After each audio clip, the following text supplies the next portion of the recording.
in the way. All right, I'm going to mention a team over under on wins, and you guys pretty quickly just tell me yes or no. Baylor 7.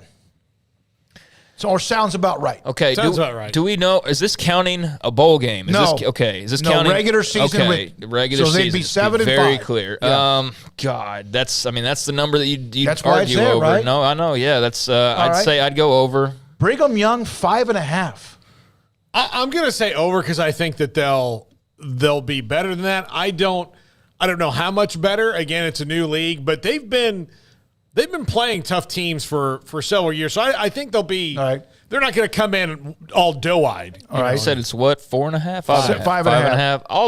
I think go they over can with get that to one. bowl eligibility. You know, I'm Cincinnati. very curious about Keaton Slovis and how all that's going to work, but I think they can get there. Cincinnati 5.5. Under. Wow. All right. When you were gone, we did one of these things on a couple teams, and I said under on Cincinnati. Their quarterback situation is set with Emory Jones, and that's why I'm going under because we kind of know what he is at this Houston point. 4.5. I think my thing with Cincinnati was going back to them. I'll say over, but I'm not super confident in that. I think there's a lot of question marks with them. But the schedules matter a great deal in this as well. It's not what you think of the team and all. It's like who do they play, Right. and so I think Cincinnati was one of those where I believe they play all 4 of the new schools, and I think I said back then, no, they don't. They play 3 of the 4. Oh, Yeah, well, they 'cause are one of them. the 4. They played 3 of the other 3 new schools, and I think there is some advantage there, so that can maybe put them over the top. But, All right. Iowa State, Kansas, both +6. Yeah. Yeah. Iowa State, I know there's a lot of questions, but it almost feels like, especially after Max Olson's talk last week, it almost feels like they're set up to, prove a little something. That, not like go win the Big 12, but to have a nice little bounce back. So right. I'll go over for Kansas State, who Dennis Dodd, we spoke about them as far as if he had the media poll to fill out today. Kansas State 8.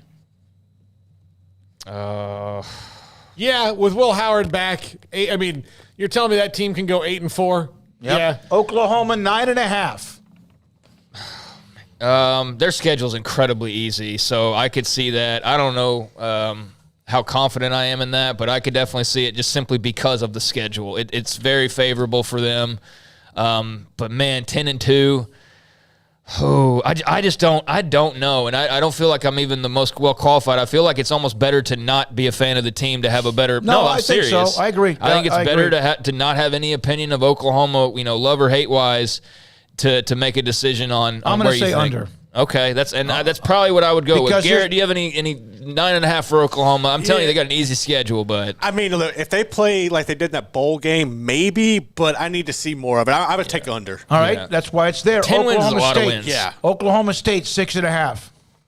I'll go over for the man. Got a Every lot of time you questions. sit there and question Gundy, though, that's when what he I'm doing. rises out of the That's grave. why. Not out of the grave. They're not buried. But no, look, Alan Bowman could wind up at his third school, healthy and ready Throw to for go, 3,500 yards. and Yeah. tear it up in that offense. Okay. So All right. And they have a weak schedule. A very favorable schedule. I'd say that, yeah, including Oklahoma at home. They get, let's see, 1, 2, 3. Do they get all 4? No, 3 of the 4. No, I think they get all 4 of the new schools, actually. Oklahoma State. Yeah, I go All over. right. They'll get bowl eligible. All right. Next team in the list, we're TCU, which is so interesting, but 7.5. I'll go over on that. All right. Texas, 9.5. I'll go over on that. Yeah, I think they're. Yeah, I think Texas or TCU? Where Texas. Okay. Yeah, I think I'll go over on. So you think they're going to go 10-2? I think that if not now, when? Well, I mean, and how long and how many times have we said that, though? But their schedule, Texas has a very favorable schedule for them too. I think the if not now when thing is like, I mean, I get it to an extent, but then it does get a little bit played out because, you can say that next year and then next year and then next year. But I think the reasoning behind it this time, and maybe it just needs to be phrased differently, is they truly seem to have all of the pieces that are needed, that they needed to have. Like, years ago, it was like, well, they don't have O-line recruiting. The O-line development's been poor. Then it was like, oh, they don't have enough studs on, or whatever the case was for why they didn't work out this year or this year or this year. Or it's the assistant coach, or it's there was no dramatic staff overhaul this year. Sark settled in. You've got your quarterback situation. You've got your backup situation as probably healthy as it's been in quite some time, from like 1 to 4. You lose Bijan, and that's, a big loss, but you've got a bevy of like 4- and 5-star running backs that are just sitting there waiting to get playing time, including Jonathan Brooks. You've got the receivers room loaded. Yep. I mean, they appear to have all of the things that you need to have. They have the steak right in the prime rib and the lobster tails, and they also seem to have a little bit of that grease and dirt and mud that you need to kind of have it together. Now, this is the first time I've actually felt like this, though, because even the year that they went to the Sugar Bowl and won. Ellinger, that year I was shocked. I thought that was surprising. That was a surprising But year even to that me. team had 4 losses, right? So that one I didn't expect, but all the rest of them I've been all right. so. Everyone's high on them. Texas Tech 7. I'll go over on that. I know there's some people that feel like my podcast partner in particular that they're getting a little bit too much love, and I've like kind of approached that as well. Like I just think some things can kind of get blown out of proportion a little bit, but I don't know. I'm feeling like they're sort of another team where everything's setting up really nicely for them. Like they bring back a good number of players. They're going to be very heavy laden with experience and veterans. They've got a stocked quarterback room. And, the big question for them is just Tyler Shuck. Can he stay healthy? I mean, that was the big thing last year for them. You wonder, what that season would have looked like without it or with him, rather than Donovan Smith and, the other QB, Baron Morton half the time. Do they win even more games than they won the 8 last year? Possibly, because Tyler Shuck's a pretty good little player. So I think there's reason for optimism. I would say if they don't get to 7, that would be a massive disappointment. Well, yeah, and I think they're going to be a team that has amazing type speed that they try to take advantage of with Kitley. We'll see.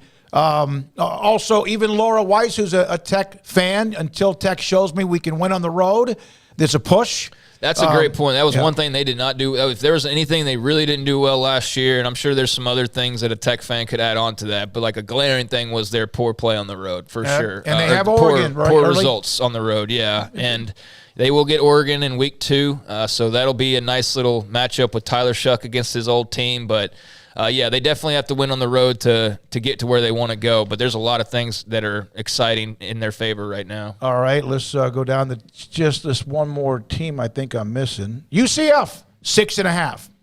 Yeah, I'll go over on that one. Or I don't know, 6.5. Over means 7 and 5 or better. Yeah, I'll buy it. I'll take 7 and 5. I think that they've got an exciting quarterback if he stays healthy and Plumlee. I think that Gus Malzahn is as good a coach as there is in the league. I'm not knocking anybody else. I just think Gus Malzahn's a really damn good coach, and so I think they'll do well. They do play Oregon. That game will be in Lubbock, the second game after traveling to Wyoming to open up their season. Texas Tech, yeah. UCF. I'm thinking about going under here at like 7. How about wins. 6 and 6? You said it was 7.5? Oh, what did I say? UCF. UCF was 6.5. Okay, crap. I think they can win 7 games, like 7 and 5. Like that seems doable for them. It looks like we have a lot of teams. It seems to me that there are like 7 teams. We don't know who's going to be what was Kansas forever, because Kansas is even better because of who they were last year, their quarterback, and what the second year with Leipold. So there's not somebody that you can go, they're last. You don't know who that is. Is it one of the incoming teams? Maybe not. Is it someone that's due for a fall? I don't know. Are we sold on what West Virginia does or what Baylor does or what Iowa State does? I don't know if we know them, so it'll be interesting. But it could be that everybody ends up 7 and 5, 6 and 6, and one team or two jump out there. And a lot of people on the board chat, and I appreciate it. Mansa Musa, take over on Texas. That means if you're taking over at 9.5, that means they're 10 and 2, 11 and 1, or 12 and 0. Not counting the conference championship game or whatever might happen, bowl game or playoffs. I think 10 and 2 is reasonable. I don't think that's being crazy. I think the one game that you look at on their entire schedule that it feels like a loss is Alabama, and that's potentially. That's not even like a sure thing. And there's a feeling that with Alabama's uncertainty at quarterback, even with the transfer. Who knows? Yeah. That doesn't mean that there's not anything in the cupboard. You know why it's easier to say it is because that Oklahoma game doesn't seem like as tough of a challenge as it typically has. It's one of those you go like, well, that's where you'd immediately go is like, okay, well, where's Oklahoma on the barometer? And like, is Texas favored against them this year? Absolutely, they will be. So that game doesn't look as fearsome, even though it's still the Red River and crazy things happen and all of that, but it just seems like momentum's in UT's favor at the moment. But then again, Brent Venables could have a huge rebound year or a huge year 2, and maybe they're kicking ass in Dallas. I don't know, but on paper, UT's one major challenge that you go like, that team probably should and will be better than them. You'd say Bama, but again, they have their holes as well. So. Yeah, and if you go back you know what to, I don't like about this year? Go ahead. If you go back to last year's Red River game, it's yes, Dylan Gabriel didn't play in it, and that was certainly a gigantic chasm that Oklahoma could not overcome based on their quarterback depth last year. But even if he did play in it, he played in several games that they lost, so it's not like that was the only thing that was the problem in that game. He would have prevented the embarrassing fashion in the blowout that turned into. I mean, they would have actually scored some points to counteract some of that, Texas. I was dumbfounded how terrible they were. Davis Bevell was thrown into a real situation that he was not ready to handle, and they as a team weren't ready to handle. And, you live and you learn. But, yeah, they definitely would have performed better with Dylan Gabriel back there. And I do think that there was probably a little bit of that bloodletting after having – not that you haven't beaten Oklahoma, because even Charlie Sprong did. But, man, it was almost like a bloodletting. You got them down. You want to step on their throat and beat the hell out of them. And that 49-0. I remember – I even think Texas may have called off the Dogs late in the third quarter. That could have been anything, because Oklahoma has beaten their snot out of them before, 65-13 or some of these scores we saw back in the early days, including the national championship team in a year or two after that. So that's kind of fun to look at, just at some of that's going on. I did see this note, and again, I was out.